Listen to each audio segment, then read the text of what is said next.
Good evening, this is Atmospheric Alex here, and welcome back to another weather forecast and discussion. Yes, finally I have returned briefly. I found a little bit of a break in everything going on. I really should have uploaded a video on Friday though, because we had that really big tornado outbreak across Oklahoma and Texas, and I sure hope all of you all are okay. And we're going to start off this video by taking a look at an archived radar loop from IEM of this latest severe weather / tornado outbreak here, and we're going to start on our southern mode first. That'd make the most amount of sense, right? So we're looking at this here through time. Yellow boxes are severe thunderstorm warnings, reds are tornado warnings. Storms really fire up here. Look at those supercells and that train of supercells down there. A lot of flooding issues as well, but all those tornado warnings and severe thunderstorm warnings moving across one more time here.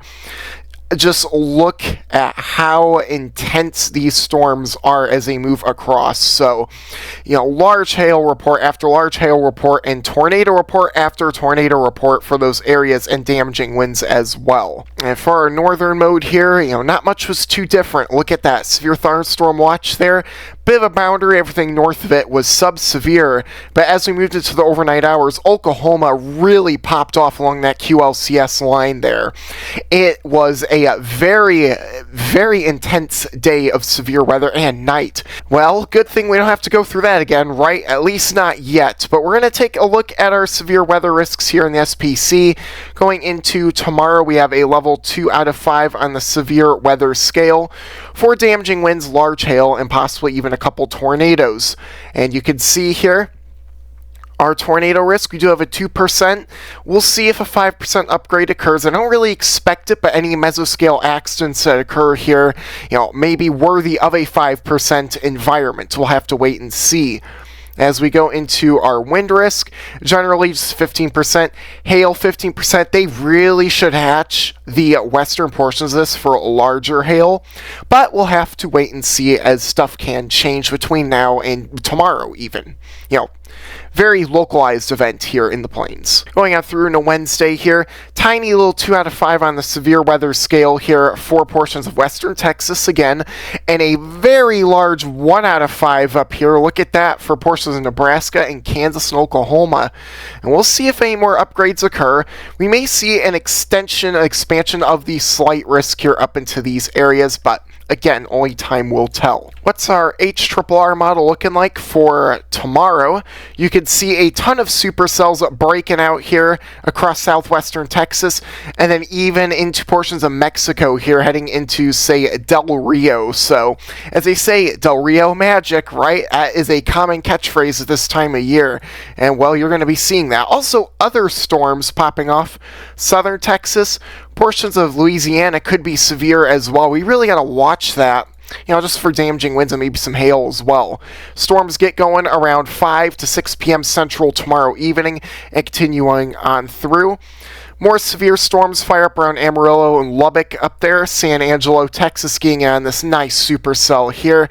I wouldn't fully rule out a tornado risk, like I said, and barring if there is a mesoscale accident, so if there's a very localized area of higher wind shear that occurs due to boundary interaction, storm interaction, all that, we could possibly see a stronger tornado, potentially out of this supercell here. But temperature dew point spreads may be an issue. We're going to look at that in a minute. If those can fix themselves, well, we'll just have to see. Could get a right interaction that could lead to a strong tornado. I'm not counting on it, but it can't be ruled out. This moves into Austin, San Antonio later in the night. Your temperatures here. We're soaring well up into the mid to upper 80s here across a very large area. Look at that, nice and toasty out there for many. I've already felt temperatures like this by me as well. When those storms fire off, when we talk about temperatures in the low to mid 80s in this area, down where that supercell is, talking about possibly the upper 70s, maybe low 80s, but really sticking in the 70s there. So that is very intriguing indeed. And especially as we go into the overnight hours, sticking closer to your mid 70s, even low 70s out ahead of this. So I'll take a look at dew points here in a minute. And kind of ignore that voice crack, we're talking about mid-70s over here, this cluster of storms as well. Now for your dew points. Again, people really like to take this stuff seriously, and I can't blame them. Where these supercells are going to be firing, we're talking about dews in the low 60s. So we're talking about upper 70s temps, low 60s dews, at the 15 to 20 degree temperature dew point spread. So it could be far worse, could also be far better. As we move into the overnight hours, we could encounter some mid-60s here and kind of lower our dew point spread to 5 to 10 degrees. That is suitable for tornadoes in that environment. Everything up through here, big old question mark, mid-50 dews, probably not seeing much, but a locally strong tornado possibly in that area there with those supercells. Really got to watch that, right? Due southeasterlies as well, you can tell from your dew points and where they're going. A very nice, locally favorable environment right through here going into tomorrow night. Convective available potential energy, or storm energy, goes like this. Look at that. Upwards of 3,000 Cape nearly along that area, some capping, so your storms will remain a bit more discrete in nature. Up here, overmixing, the model is likely overmixing. Over 1,000 Cape, maybe even 2,000 could be expected. This definitely is something to watch. Like I said, definitely has the threat for tornadoes. Your 0 to 1 kilometer helicity here, your SRH. What are we talking about? Well, where this storm fires off, we're talking about some green colors, some blues, so definitely a tornado risk. Up through here, if your dew points would cooperate, that would definitely be a notable tornado risk. Seeing in your yellows and your reds, upwards of 300 helicity. Very favorable for tornadoes, if not strong tornadoes, but you just don't have your dew points. That is so important. It is a make or break with events like this. That continues on through, and then through the night, we'll have to see what else happens. Supercell composites, we need to move a bit faster. Again, right where this storm is, some values, not too high, but not too low either, so definitely something to watch. Stuff that can fire off near Del Rio might have a shot at tornadoes as well, depending on what can happen. Significant tornado parameter, well, that's not too high either, but again, locally favorable environment. Moving on through into Wednesday here, we're looking at our severe weather chances. Storms really begin to fire off northern Oklahoma, far extreme western Texas, even portions of eastern New Mexico near Roswell, Carlsbad, and Hobbs there. And this is a little more uncertain because it's a NAM model, not very reliable, right? But we could see damaging winds, large hail, and maybe even an isolated tornado with these cells here. Look at that one down there near Sanderson. Definitely has that classic hooking shape to it. They'll continue throughout the night. Storms firing around 4 to 6 p.m. Central, going throughout probably the entire night in some areas. What about Kansas? Because you saw that. That is a little weird there going into tomorrow, but look at these storms. Definitely could see a strong to damaging 60-70 mile an hour wind risk there across northern Oklahoma with that batch of storms. Same can be said across there, maybe closer to 50 to 60, and that continues on through. And more damaging wind segments may occur, and later in the night, yeah, for Nebraska, locally severe weather. So just going to be like Dippin' Dots everywhere across the plains. How about your temperature dew point spreads here? Well, this is a little weird. Storms fire in the morning. Not sure if I fully believe it. But we could see here temperatures in the low 80s, temperatures in the high 80s across these areas, even in the low 90s in some of this down here. So if we're looking for a tornado risk, looking maybe right through here, we have supercells up here in the upper 70s, so not too bad. And of course that cools off overnight. And any remaining supercells here, look at that, mid-70s down there, low 70s up here, but they will be a lot more linear in nature, a lot less discrete, if the NAM is correct. Your dew points here, we'll talk about your low 70s. You're going to have very favorable southeasterlies flowing straight into this as well. If this doesn't bow out, could have a local tornado risk. Down here, same ordeal, but more in your low to mid 60s. So bit of a spread in this area. Usually is further south. Convective available potential energy in Cape up to 4,000 Cape. Wow, what an environment. And going on across these areas, look at some of your cells firing up in a very favorable environment. So we're just going to have to really watch that. Could really accelerate your wind and hail risk as well. 0 to 1 kilometer helicity here. What does that have to speak for? Certainly a tornado risk with that area there. If that can remain semi-discrete, we might have some issues. Here as well, you even see some reds and even grays. I think that's a bit overdone, but yellow colors, for sure, a tornado risk. Moving further south with these supercells, not as favorable, but still a couple of green pixels there, so definitely a weak tornado risk further south, barring if your dew points are a little bit higher. Supercell composite, definitely a favorable environment here. If we have a supercell here, you have some red colors back here as well. Certainly locally favorable. Any supercells down here into your yellows, but again, going to be a bit elevated with your temperature dew point spread. Your significant tornado parameter here, for sure, got to really watch that up there into northern Oklahoma and going into the Panhandle and, of course, into Texas as well. Moving on into Thursday now. Well, we could see here sort of the same song and dance, and we see a lot of strong southeasterlies flowing into these supercells here on your low-res NAM model. And another round begins to form up later on in the evening into the overnight hours, and maybe a bit of a dry line setting up right here, pushing on off to your northeast here. Any supercells that form here will definitely have a notable tornado risk. We'll just have to see. And they cluster up, become more linear. That's the NAM model for you. Likes to print things more linear in nature, more lines, right? You could see here from your Cape, lots of it. Very large area of 2,000 to 3,000 here. And that will certainly get your storms up and running. Again, bit of a boundary. Maybe not so much of a dry line, but a boundary nonetheless. We could see storms fire there and produce more of a greater tornado risk. Again, I am more mesoscale focused on these days. That is why I'm kind of noting your tornado threat as much as possible. We can see here from your supercell composite, for sure, severe weather through here. Even your hot pink's a little overdone. It overdoes wind shear. And then down across these areas into your yellows. So same idea there. What about after that? A lot of talking, right, for the next few days. Well, we see a massive bowling ball trough potentially ejecting into the plains here. And you can see that here. A nice bit of a right exit region here. You see your low up here, and negatively tilted trough. Very textbook looking, weak albeit, but textbook looking nonetheless.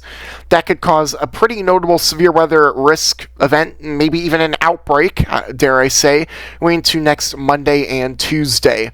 But we'll have to see for that. What does it look like down at the ground, right? We're really interested in that. First things first, Thursday, convex a little more across your southern areas. That is something to watch, a little more discreet in nature. As we move into Friday here, look at that. You have some chaos down here, some tomfoolery erupting in southwestern Oklahoma. That should ring a bell to you all from last year, where we had some quite notable, violent, near-historic tornadoes that formed down there. So maybe some radar eye candy for you meteorologists and weather enthusiasts out there. We'll have to see. I'm not saying anything. I'm just saying locally strong tornado risk with mesoscale accidents potentially. Here you go. More supercells firing up here on Saturday.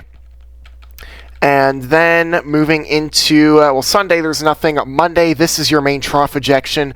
Definitely could have a risk for tornadoes across some areas. Might I add, maybe a strong tornado risk depending on your trough ejection. Moving on into Tuesday here. Once again, looking quite fascinating here. Too far out to say. Supercell composite parameters here. Well, like I said, looking a little bit favorable. Going into Sunday, we'll see what happens along the dry line and out in front of it. Going on into Monday, definitely quite a favorable environment here across Kansas and Oklahoma that we're going to need to watch. That moves on through. Potentially more of a widespread severe weather event going into Tuesday. Got to watch that. And just stuff down here in general that, who knows, may provide surprises for some people. Again, more severe weather there. Moving into my neck of the woods, that would be pretty crazy. And yeah, just generally elevated supercell composite parameters across plains. Holy moly, please, this is not a forecast. I didn't even see this first go around.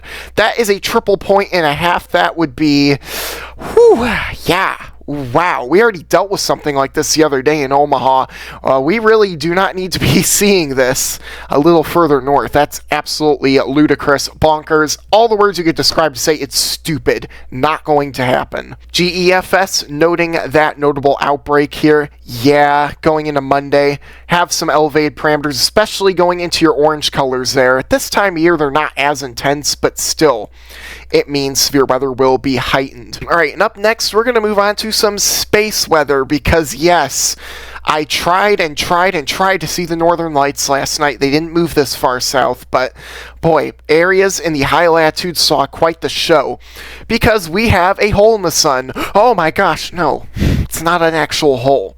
It's just an area of fast solar wind here, all right?